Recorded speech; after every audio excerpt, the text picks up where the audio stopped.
प्राचीन भारत में एक नगरी थी, अयोध्या। यह सप्तपुरियों में से एक थी। यहाँ के राजा थे दशरथ। वे रघुकुल के वंशज थे। दशरथ धार्मिक और न्यायप्रिय राजा थे। उनकी प्रजा उनसे बहुत प्रेम करती थी। अयोध्या नगरी धन धान्य से परिपूर्ण थी। यहाँ के लोग सुखी और समृद्ध थे। वेदों का ज्ञान यहाँ के नागरिकों को प्राप्त था। अयोध्या में धर्म का राज्य था। राजा दशरथ अपनी प्रजा के दुहक को अपना दुख समझते थे। वे हमेशा अपनी प्रजा की भलाई के लिए तैयार रहते थे। प्रजा के हित के लिए वे कुछ भी त्याग कर सकते थे। दशरथ के दरबार में हमेशा न्याय होता था। वे किसी के साथ भेदभाव नहीं करते थे। उनके राज में प्रजा सुखी और संपन्न थी। राजा दशरथ के कोई संतान नहीं थे। इस बात का उन्हें बहुत दुख था। वे चाहते थे कि उनका वंश आगे बढ़े।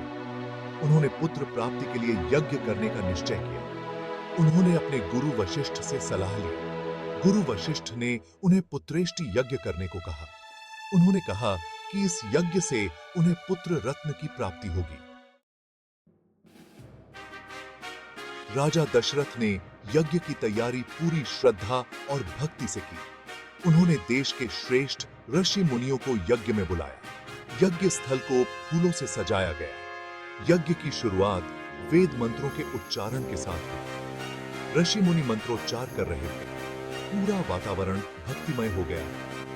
यज्ञ की अग्नि प्रज्वलित हुई। उस अग्नि में आहुतियां दी जा रही थीं। यज्ञ की पवित्र अग्नि से देवता प्रसन्न हुए। देवराज इंद्र ने अग्निदेव को आज्ञा दी कि वे राजा दशरथ की इच्छा पूरी करें। अग्निदेव प्रकट हुए। उनके हाथों में अमृत से भरा एक कलश था। उन्होंने वह कलश राजा दशरथ को दिया। अग्निदेव ने कहा, राजन, यह प्रसाद ग्रहण करें। इससे आपको पुत्र प्राप्ति का सुख मिलेगा। राजा दशरथ ने वह अमृत कलश अपनी तीनों रानियों को दिया, कौशल्या, सुमित्रा और कैकेयी को। कुछ समय बाद तीनों रानियां गर्भवती हुईं। शुभ मुहूर्त में कौशल्या के यहां श्री राम का जन्म हुआ। सुमित्रा के यहां लक्ष्मण और शत्रुघ्न का जन्म हुआ। कैकेयी के यहां भरत का जन्म हुआ। चारों राजकुमारों का जन्म अलौकिक था। चारों राजकुमार गुणवान और तेजस्वी थे, परंतु श्री राम में एक अद्भुत आकर्षण था। वे बचपन से ही बहुत समझदार और साहसी थे। उनका हृदय दया और करुणा से भरा था। वे सत्यवादी और धर्मपरायण थे। सभी लोग उन्हें बहुत प्यार करते थे और उन्हें राम के नाम से पुकारते थे। लक्ष्मण राम से बहुत प्रेम करते थे। वे हमेशा उनकी सेवा में तत्पर रहते थे।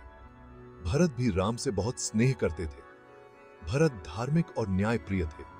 वे अपने बड़े भाई का बहुत सम्मान करते थे। शत्रुघ्न वीर और पराक्रमी थे। वे धर्म का पालन करते थे। वे अपने भाइयों के साथ धर्म की रक्षा के लिए हमेशा तैयार रहते थे। चारों भाई एक साथ खेलते कूदते और पढ़ाई करते थे। चारों राजकुमारों का पालन पोषण राजमहल में बड़े लाड़ प्यार से हुआ। गुरु वशिष्ठ ने उन्हें वेदों का ज्ञान दिया। उन्हें धनुर्विद्या की शिक्षा भी दी गई।